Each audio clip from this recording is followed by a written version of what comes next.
सभी भाई बहनों को सादर प्रणाम। आज प्रेमचंद जी की लिखी कहानी गुल्ली डंडा के विषय में हम सुनाना चाह रहे हैं। ये उस समय का है कि आज के युग में शायद ये अंतिम पीढ़ी होगी जिसने गुल्ली डंडा कभी खेला होगा, और इसकी बात ही कुछ निराली है, क्योंकि इसका मज़ा ही एक अलग होता है जो आज की पीढ़ी, आने वाली पीढ़ी शायद इसको तस्वीरों में ही देखे। इस कहानी में हर स्थिति को चित्रण किया गया है। बहुत खूबी के साथ में प्रेमचंद जी ने उसका वर्णन किया है।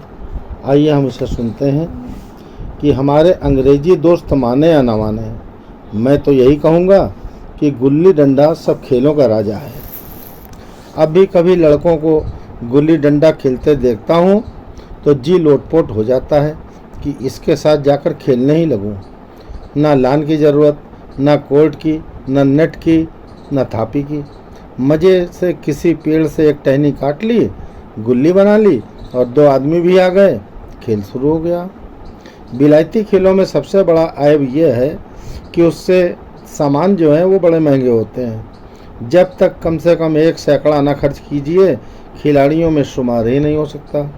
यहाँ गुल्ली डंडा है कि बिना हर्र फिटकरी के चोखा रंग देता है, पर हम अंग्रेजी चीज़ों के पीछे ऐसे दीवाने हो रहे हैं कि अपनी सभी चीज़ों से अरुचि हो गई। स्कूल में हर एक लड़के से 3-4 रुपए सालाना केवल खेलने की फीस ली जाती है। किसी को यह नहीं सोचता कि भारतीय खेल खिलाएं जो बिना दाम कौड़ी के खेले जाते हैं। अंग्रेजी खेल उनके लिए है जिनके पास धन है। गरीब लड़कों के लिए क्यों ये व्यसन पड़ते हो? ठीक है, गुल्ली से आँख फूट जाने का भय रहता है तो क्या क्रिकेट से सिर फूट जाने, तिल्ली फट जाने, टांग टूट जाने का भय नहीं रहता? अगर हमारे माथे में गुल्ली का दाग आज तक बना हुआ है तो हमारे कई दोस्त ऐसे भी हैं जो थापी को बैसाखी से बदल बैठे। ये अपनी अपनी रुचि है। मुझे गुल्ली ही सब खेलों में अच्छी लगती है और बचपन की मीठी स्मृतियों में गुल्ली ही सबसे मीठी है। वो प्रातःकाल घर से निकल जाना, वो पेड़ पर चढ़कर टहनियाँ काटना और गुल्ली डंडा बनाना, वो उत्साह, वो लगन, वो खिलाड़ियों के जमघट, वो पदना और पदाना, वो लड़ाई झगड़े, वो सरल स्वभाव जिसे अछूत छूत, गरीब अमीर बिल्कुल भेद न रहता, जिसमें अमीराना चोचलों की, प्रदर्शन की, अभिमान की गुंजाइश ही न थी।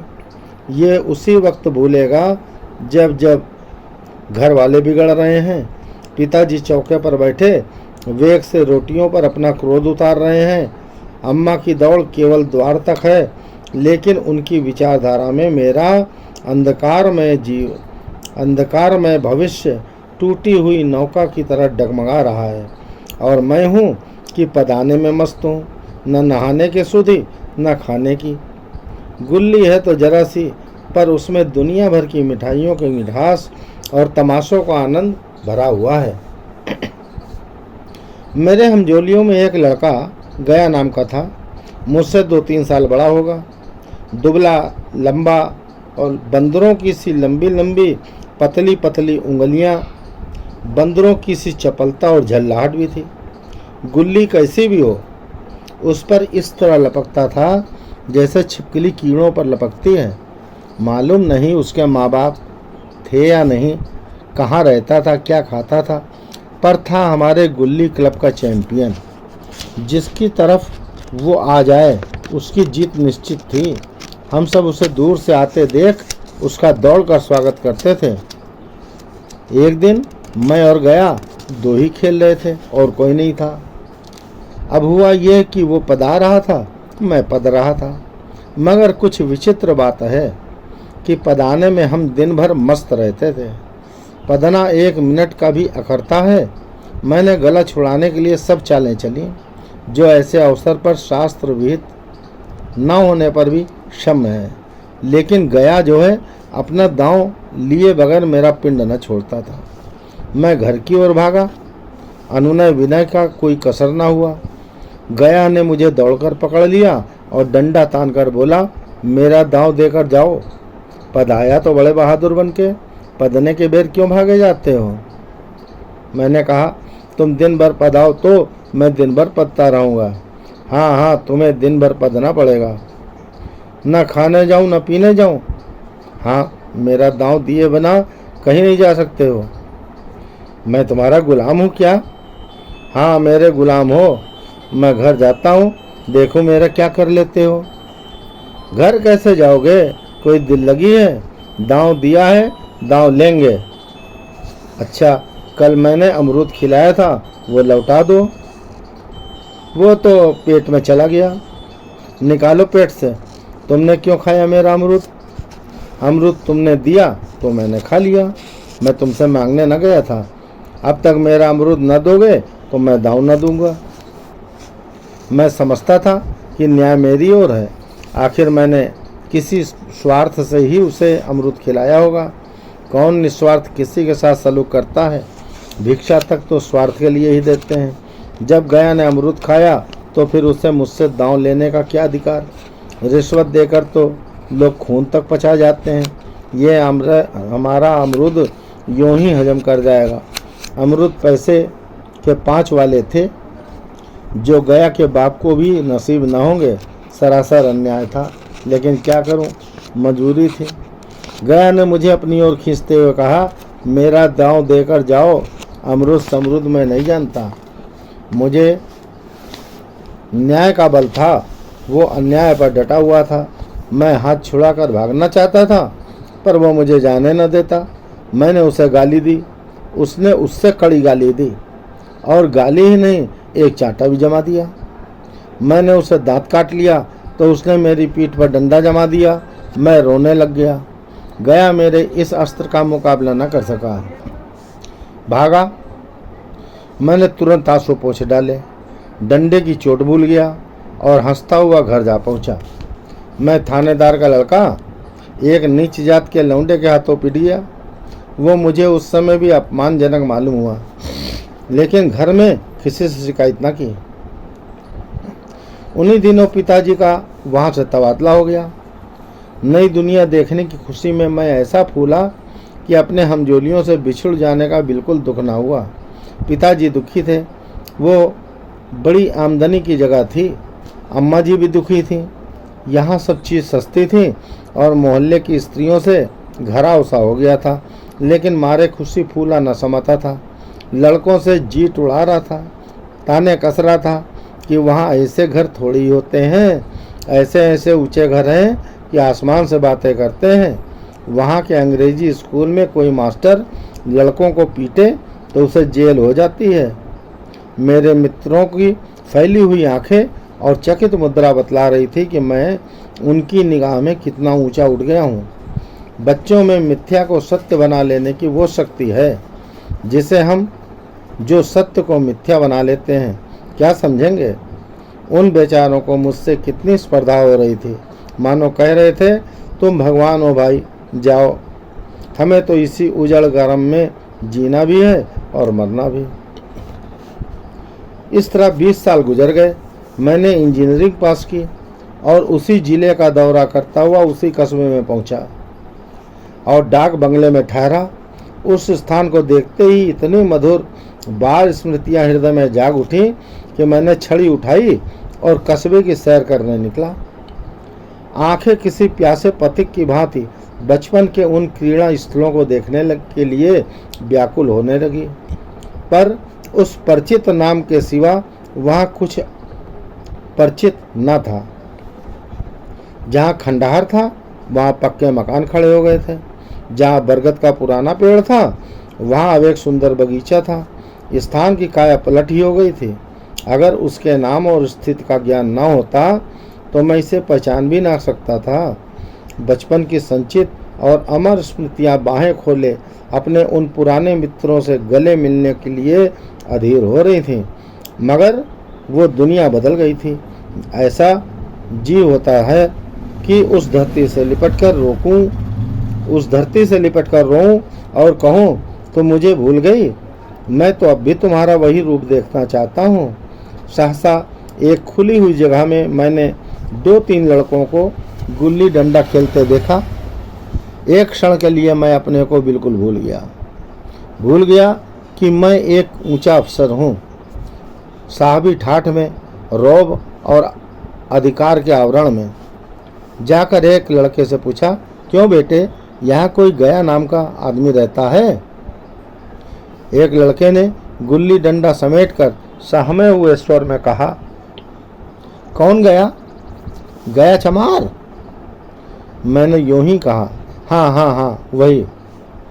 गया नाम का कोई आदमी है तो? शायद वही हो। हाँ, है तो। जरा उसे बुला सकते हो? लड़का दौड़ता हुआ गया और एक क्षण में एक 5 हाथ के काले देव को साथ लिए आता दिखाई दिया। मैं दूर से ही पहचान गया।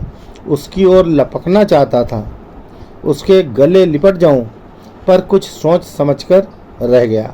बोला, कहो गया, मुझे पहचानते हो? गया ने झुककर सलाम किया। हाँ मालिक, भला पहचानूंगा क्यों नहीं। आप मज़े में रहे? बहुत मज़े में, तुम अपनी कहो। डिप्टी साहब का सही हूँ। गया बोला, मैं डिप्टी साहब का सही हूँ। मतई मोहन दुर्गा सब कहाँ हैं? कुछ खबर है उनकी? मतई तो मर गया, दुर्गा और मोहन दोनों डाकिये हो गए हैं। आप?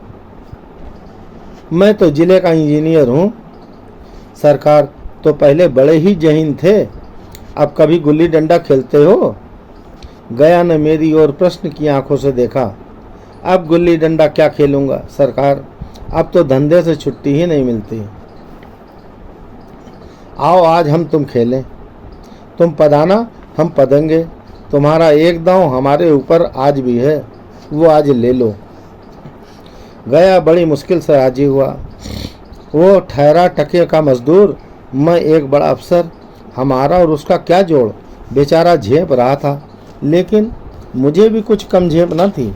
इसलिए नहीं कि मैं गया के साथ खेलने जा रहा था, बल्कि इसलिए कि लोग इस खेल को अजूबा समझकर इसका तमाशा बना लेंगे और अच्छी खासी भीड़ लग जाएगी। उस भीड़ में वो आनंद कहाँ रहेगा। पर खेल बगैर तो रहा नहीं जाता। आखिर निश्चय हुआ कि दोनों जने बस्ती से बहुत दूर एकांत में जाकर खेलें। वहाँ कोई न देखने वाला होगा, बैठा होगा, और मज़े से हम खेलेंगे और बचपन की उस मिठाई को खूब रस लेकर खाएंगे। मैं गया को लेकर डाक बंगले पर आया और मोटर में बैठकर सीधे मैदान की ओर चले। साथ में कुल्हाड़ी ले ली। मैं गंभीर भाव धारण किए हुए था, लेकिन गया इसे अभी तक मजाक ही समझ रहा था। फिर भी उसके मुख पर उत्सुकता था, आनंद का कोई चिन्ह न था। शायद वो हम दोनों में जो अंतर हो गया था वही सोचने में मगन था। मैंने पूछा, तुम्हें कभी हमारी याद आती थी या नहीं? सच कहना। गया झेपता हुआ बोला, मैं आपको याद करता हुजूर, किस लायक हूँ? भाग में आपके साथ कुछ दिन खेलना बता था, नहीं मेरी क्या गिनती। मैंने कुछ उदास होकर कहा, लेकिन मुझे तो बराबर तुम्हारी याद आती थी। तुम्हारा वो डंडा जो तुमने तान कर जमाया था, याद है ना? गया ने पछताते हुए कहा, वो लड़कपन था सरकार, उसकी याद न दिलाओ। वाह, वो मेरे बाल जीवन की सबसे रसीली याद है। तुम्हारे उस डंडे में जो रस था वो तो अब ना आदर सम्मान में पाता हूँ ना धन में। कुछ ऐसी मिठास थी उसमें जो कि आज तक उसमें उस मन मीठा होता रहता है। इतनी देर में हम बस्ती से कोई 3 मील निकल आए। चारों तरफ सन्नाटा है। पश्चिम और कोसों तक भीम ताल फैला हुआ है, जहाँ आकर हम किसी समय कमल पुष्प तोड़ ले जाते थे और उसके झूमक बनाकर कानों में डाल लेते थे। जेठ की संध्या केसर में डूबी चली आ रही थी। मैं लपक पर एक पेड़ पर चढ़ गया और एक टहनी काट लाया। चटपट गुल्ली डंडा बन गया। खेल शुरू हो गया। मैंने गुच्ची में गुल्ली रखकर उछाली। गुल्ली गया के सामने से निकल गई। उसने हाथ लपकाया जैसे मछली पकड़ रहा हो। गुल्ली उसके पीछे जाकर गिरी। ये वही गया है जिसके हाथों में गुल्ली जैसे आप ही जाकर बैठ जाती थी। वो दाहिने बाएं कहीं हो, गुल्ली उसकी हथेलियों में पहुंचकर चिपक ही जाती थी, जैसे गुल्लियों पर वशीकरण डाल देता हो। नई गुल्ली हो, पुरानी गुल्ली, छोटी गुल्ली, बड़ी गुल्ली, नोकदार गुल्ली, सपाट गुल्ली, सभी उसको मिल ही जाती थी, जैसे उसके हाथों में चुंबक हो, गुल्लियों को खींच लेता हो। लेकिन आज गुल्ली को उससे वो प्रेम नहीं रहा। फिर तो मैंने पदाना शुरू किया। मैं तरह तरह के धांधलियाँ कर रहा था, अभ्यास की कसर बेईमानी से पूरी कर रहा था। कुछ जाने पर भी डंडा खेले जाता था। हालांकि शास्त्र के अनुसार गया की बारी आनी चाहिए थी। गुल्ली पर ओछी चोट पड़ती और वो जरा दूर पर गिर पड़ती तो मैं झपट कर उसे खुद उठा लेता और दोबारा टाणा लगाता। गया ये सारी बेकायदगियाँ देख रहा था, पर कुछ बोलता ना था, जैसे उसे वो सब कायदे कानून भूल गए। उसका निशाना कितना अचूक था। गुल्ली उसके हाथ से निकलकर उस टन से डंडे में आकर लगती थी। उसके हाथ से छूटकर उसका काम था डंडे से टकराना। लेकिन आज वो गुल्ली डंडे में लगती ही नहीं। कभी दाहिने जाती है, कभी बाएं, कभी आगे, कभी पीछे। आधा घंटा पदाने के बाद एक बार गुल्ली डंडे में आ लगी। मैंने धांधली की कि गुल्ली डंडे में नहीं लगी, बिल्कुल पास से गई, लेकिन लगी नहीं। गया ने किसी प्रकार का संतोष प्रकट नहीं किया। न लगी होगी, डंडे में लगती तो क्या मैं बेईमानी करता? नहीं भैया, तुम भला बेईमानी क्या करोगे? बचपन में मजाल था कि मैं ऐसा घपला कर पाता और जीतता। यही गया गर्दन पर चढ़ बैठता था, लेकिन आज मैं उसे कितनी आसानी से धोखा दिए चला जाता था। गधा है, सारी बातें भूल गया। सहसा गुल्ली फिर से डंडे में लगी और इतनी जोर से लगी जैसे बंदूक से छूटी हो। इस प्रमाण के सामने अब किसी तरह की धांधली करने का साहस मुझे इस वक्त हो ना सका। लेकिन क्यों ना एक बार सबको झूठ बताने की चेष्टा करूं? मेरा हरज ही क्या? मान गया तो वाह वाह, नहीं तो दो चार हाथ पदना ही तो पड़ेगा। अंधेरे का बहाना करके जल्दी से गला छुड़ा लूंगा, फिर कौन दांव देने आता है। गया ने विजय उल्लास में कहा, लग गई, टन से बोली। मैंने अनजान बनने की चेष्टा करके कहा, तुमने लगते देखा? मैंने तो नहीं देखा। टन से बोली, सरकार। और जो कहीं ईंटे में लगी गई हो? मैं झूठ बोला। तो मेरे मुख से यह वाक्य उस समय कैसा निकला, इसका मुझे खुद ही आश्चर्य हो रहा था। इस सत्य को झुटलाना वैसा ही था जैसे दिन को रात बताना। हम दोनों ने गुल्ली को डंडे में जोर से लगते देखा था, लेकिन गया ने मेरा कथन स्वीकार कर लिया। हाँ, किसी ईंट से ही लगी होगी। डंडे में लगती तो इतनी आवाज़ ना आती। मैंने फिर से पदाना शुरू किया, लेकिन इतनी धांधली कर लेने के बाद गया की सरलता पर मुझे दया आने लगी। इसलिए जब तीसरी बार गुल्ली डंडे में लगी तो मैंने बड़ी उदारता से दांव देना तय कर लिया। गया ने कहा, अब तो अंधेरा हो गया सरकार, कल के लिए रखो भैया। मैंने सोचा कल बहुत सा समय होगा और ये न जाने कितनी देर पदाए, इसलिए इसी वक्त मामला साफ कर लेना चाहिए। नहीं, अभी बहुत उजाला है, तुम अपना दांव ले लो। उसने कहा, गुल्ली सूझेगी नहीं भैया। कुछ परवाह नहीं। गया ने पदाना शुरू किया, पर उससे अब बिल्कुल अभ्यास न था। उसने 2 बार टाण लगाने का इरादा किया, पर दोनों बार ही हुच्च गया। 1 मिनट से कम में ये दांव पूरा कर चुका। बेचारा घंटा भर पदा, पर 1 मिनट ही में अपना दांव खो बैठा। मैंने अपने हृदय को विशालता का परिचय दिया। एक दांव और खेल लो, तुम तो पहले ही हाथ में हुच्च गए। नहीं भैया, अब अंधेरा हो गया। अच्छा, तुम्हारा अभ्यास छूट गया है, कभी खेलते नहीं? खेलने लायक समय कहाँ मिलता भैया। हम दोनों मोटर पर जा बैठे और चिराग जलते जलते पड़ाव पर पहुंच गए। गया चलते चलते बोला, कल यहाँ गुल्ली डंडा होगा, सभी पुराने खिलाड़ी खेलेंगे, तुम भी आ जाओगे? जब तुम्हें फुर्सत हो तभी खिलाड़ियों को बुलाऊं। मैंने शाम का समय दिया और दूसरे दिन मैच देखने गया। कोई 10 आदमियों की मंडली थी। कई मेरे लड़कपन के साथी निकले, अधिकांश युवक थे जिन्हें मैं पहचान ना सका। खेल शुरू हुआ। मैं मोटर पर बैठा बैठा तमाशा देखने लगा। आज गया का खेल, उसका वो नैपुण्य देखकर मैं चकित हो गया। टाण लगाता तो गुल्ली आसमान से बात करती। कल किसी वो झिझक, वो हिचकिचाहट, वो बेदिली आज न थी। लड़कपन में जो बात थी आज उसने प्रौढ़ता प्राप्त कर ली थी। कहीं कल उसने मुझे इस तरह पदाया होता तो मैं जरूर रोने लगता। उसके डंडे की चोट खाकर गुल्ली 200 गज की खबर लाती थी। पदाने वालों में एक युवक ने कुछ धांधली की तो उसने अपने विचार में गुल्ली लपक ली थी। गया का कहना था गुल्ली जमीन में लगकर उछली थी। इस पर दोनों में ताल ठोकने की नौबत आ गई। युवक दब गया। गया का तमतमाया हुआ चेहरा देखकर डर गया। अगर वो दब ना जाता तो जरूर मारपीट हो जाती। मैं खेल में था, पर दूसरों के इस खेल में मुझे वही लड़कपन का आनंद आ रहा था जब हम सब भूल भाल कर खेल में मस्त हो जाते थे। अब मुझे मालूम हुआ कि कल गया ने मेरे साथ खेला क्यों नहीं, केवल खेलने का बहाना किया। उसने मुझे दया का पात्र समझा। मैंने धांधली की, बेईमानी की, पर उसे जरा भी क्रोध न आया। इसलिए वो खेल नहीं रहा था, मुझे खिला रहा था, मेरा मन रख रहा था। वो मुझे पदाकर मेरा कचूमर नहीं निकालना चाहता था।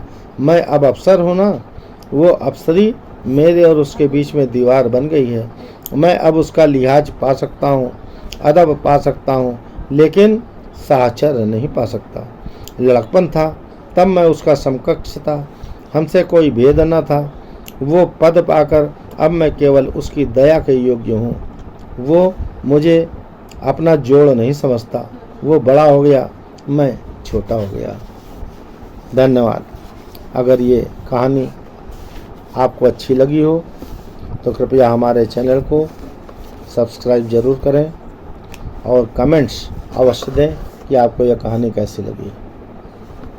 धन्यवाद।